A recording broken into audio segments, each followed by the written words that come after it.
नमस्कार, मी मृणाल कुकिंग चॅनलमध्ये आपल्या सर्वांचं हार्दिक स्वागत. आषाढ महिना लागलेला आहे आणि आपल्याकडं आषाढ तळण्याची प्रथा आहे. आज मी करते आहे ज्वारीच्या पिठाचे खमंग, पचायला हलके असे वडे. आपण हे वडे अगदी घरच्या साहित्यात बाहेरनं काहीही आणावं लागणार नाही. इतकं साहित्य आपलं सगळं घरचं आहे आणि ह्या घरच्या साहित्यात एक खमंग खुसखुशीत असा नाश्त्याचा पदार्थ किंवा दुपारच्या खाण्याचा पदार्थ करणार आहोत. आपण साहित्य बघूया. इथं ज्वारीचं पीठ मी ह्या वाटीनं 2.5 वाट्या घेतल्यात. वाटी लहान आहे. पाव वाटी बारीक रवा, 3 चमचे डाळीचं पीठ, कोथिंबीर, तीळ, 1 चमचा ओवा, मिरची, जिरे, आलं आणि 2च पाकळ्या लसूण घालून मी हा ठेचा करून घेतलेला आहे. खलबत्त्यात कुटून घेतलेला आहे. धने पावडर, जिरे पावडर, हळद, हिंग आणि अर्धा चमचा लाल तिखट आणि चवीपुरतं मीठ. ज्वारीचं पीठ मी या पसरट कुंड्यामध्ये काढून घेतले आहे.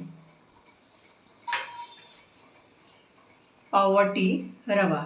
तुमच्याकडे रवा दाट असेल तर तो मिक्सरमधून फिरवून घ्या. 3 चमचे डाळीचं पीठ. डाळीच्या पिठामुळं आपले वडे खमंग आणि खुसखुशीत होतात.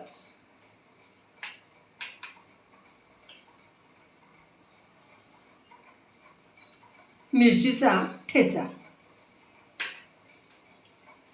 धने आणि जिरे पावडर, हिंग, हळद आणि अर्धा चमचा लाल तिखट.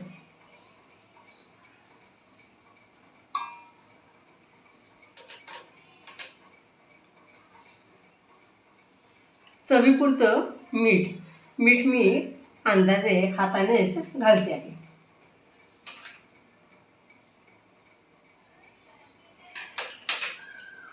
ओवा घेतलाय. तो ओवा हाताने क्रश करून मी घालते आहे. तळलेले पदार्थ बाधू नयेत आणि पचन सोपं व्हावं म्हणून आपण ह्याच्यामध्ये ओवा घालतो आहे. 2 चमचे तीळ घातलेत. भरपूर कोथिंबीर घातलेली आहे. 1 चमचा तेल घालून घेतलेले आहे आणि आता हे सगळं मिश्रण मी हाताने एकजीव करते आधी आणि मग आपल्याला पीठ भिजवून घ्यायचं आहे. पीठ भिजवून घेताना आपल्याला थोडंसंच पाणी घालायचं आहे, कारण आपल्याला या पिठाचा गोळा थोडासा घट्टसरच ठेवायचा आहे. थोडं पाणी घालून पीठ भिजवून घेते.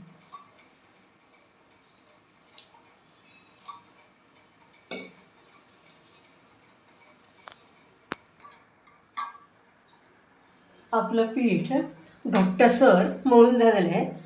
थोडासा तेलाचा हात मी त्याला वरून लावून घेते.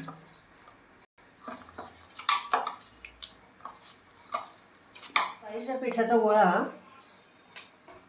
मी घेतलेला आहे आणि तो हाताने मी प्रेस करते.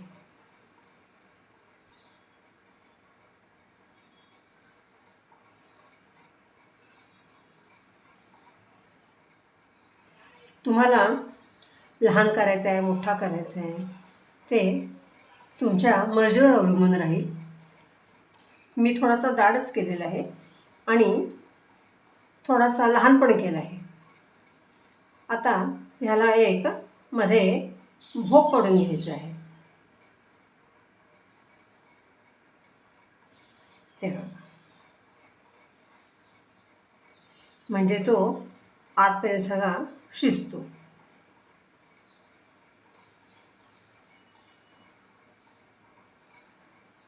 अजून एक असाच वडा करून घेते आहे. तुम्हाला वाटत असेल तर हाताला थोडंसं तेल लावलं तरी चालेल किंवा पोळपाटावर बटर पेपर घेऊन त्याच्यावर थापलं तरी पण चालेल. किंवा ह्याच्या पुऱ्या लाटल्यात तरी पण छान होतील.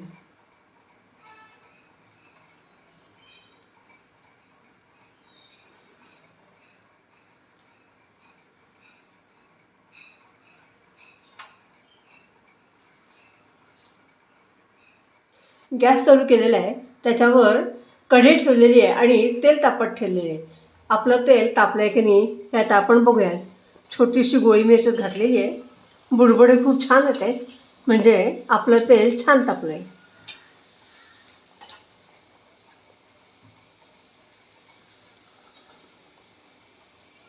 मी ह्याच्यात एक वडा सोडून घेते आहे आणि हा दुसरा वडा पण सोडलेला आहे. बुडबुडे येण्याचे कमी झाले की मी वडा उलटून घेणार आहे. वडे मी उलटून घेते आहे.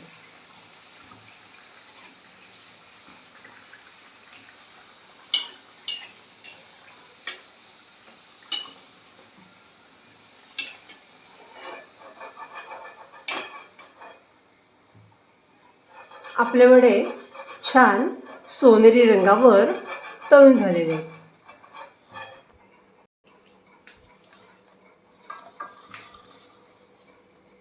पोळपाटावर मी बटर पेपर घेतलेला आहे आणि खाली थोडंसं तेल लावून घेतले आणि त्याच्यावर आता वडा थापून घेते आहे.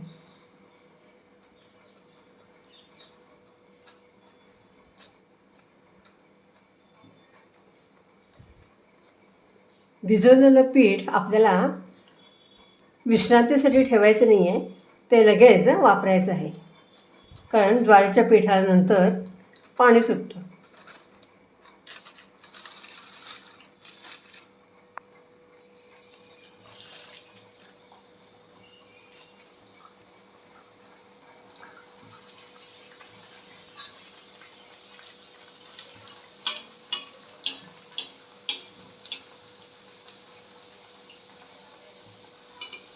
बुडबुडे कमी झालेत.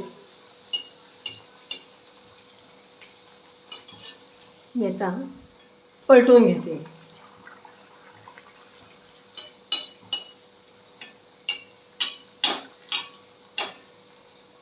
आपला वडा जरा चांगला फुगायला लागला.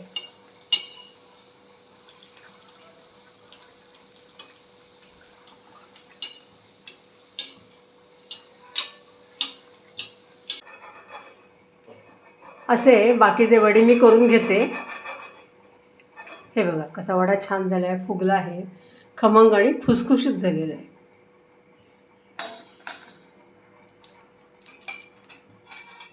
त्याच पिठाच्या मी पुरी पण लाटून घेते आहे.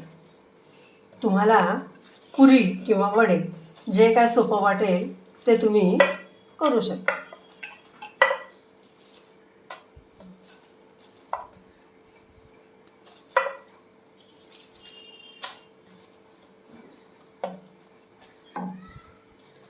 आकार चांगला व्हावा यासाठी वाटीने मी गोलाकार देऊन घेते आहे आणि आता ही पुरी मी तेलात सोडते आहे.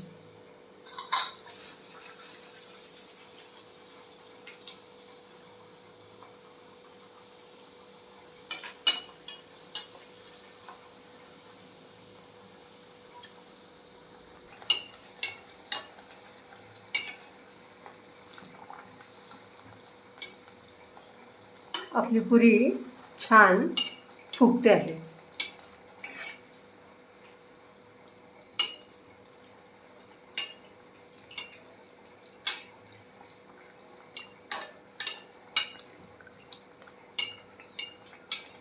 पुरीचा रंग कसा ठेवायचा हे तुमच्या मर्जीवर अवलंबून आहे.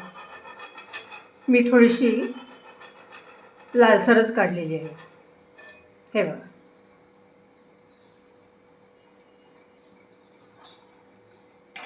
अजून एक मी पुरी करून दाखवते.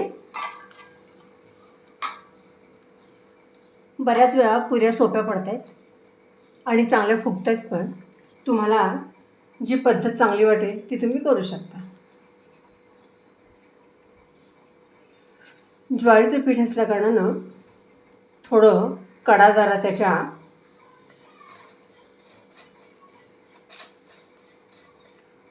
नीट येत नाही आहेत.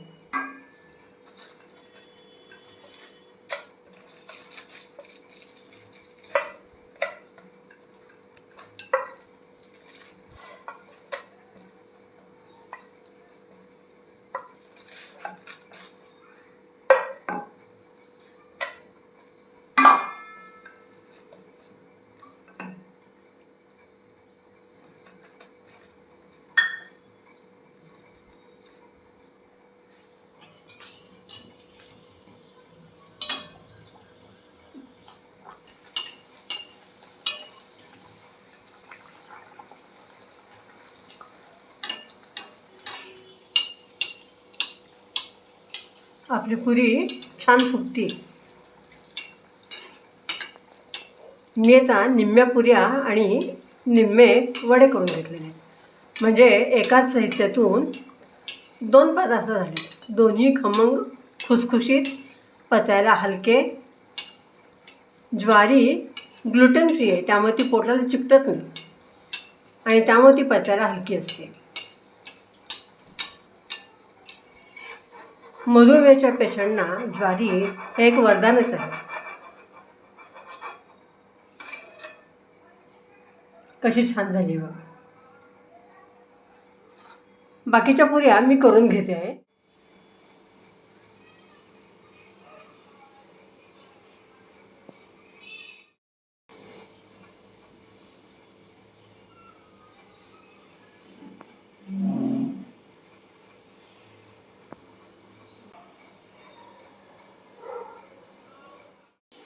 आपले ज्वारीच्या पिठाचे खमंग खुसखुशीत वडे आणि त्याच पिठाच्या फुगणाऱ्या टमटमीत अशा खमंग पुऱ्या तयार झालेल्या आहेत. ज्वारीचं पीठ हे पचायला हलकं आहे, ग्लुटेन फ्री आहे, त्यामुळे ते फक्त मधुमेहीनच नाही तर सर्व लोकांना असा खाण्याचा सल्ला दिला जातो. हे पीठ ज्वारीचं असल्या कारणानं ते लवकर पातळ होतं, त्यामुळं वडे किंवा पुऱ्या तुम्ही लगेचच करून घ्यायचे आहेत, नाहीतर ते होणार नाही पीठ पातळ झाल्यामुळे. मग अशा वेळी तुम्ही त्याच्यामध्ये कांदा घाला किंवा नका घालू. ह्याच पिठाचं तुम्ही थालीपीठ लावू शकता. बघा, एकच पीठ आहे पण आपण त्यापासून 3-3 पदार्थ करू शकतो. आपल्या बायकांचे आहे की नाही कमाल. व्हिडिओ तुम्हाला कसा वाटला? आवडल्यास लाईक, शेअर, सबस्क्राईब करा. तुमचे अभिप्राय कळवा. अशाच नवीन नवीन रेसिपी घेऊन मी येणारच आहे. तोपर्यंत स्वस्थ राहा, आनंदी राहा. धन्यवाद.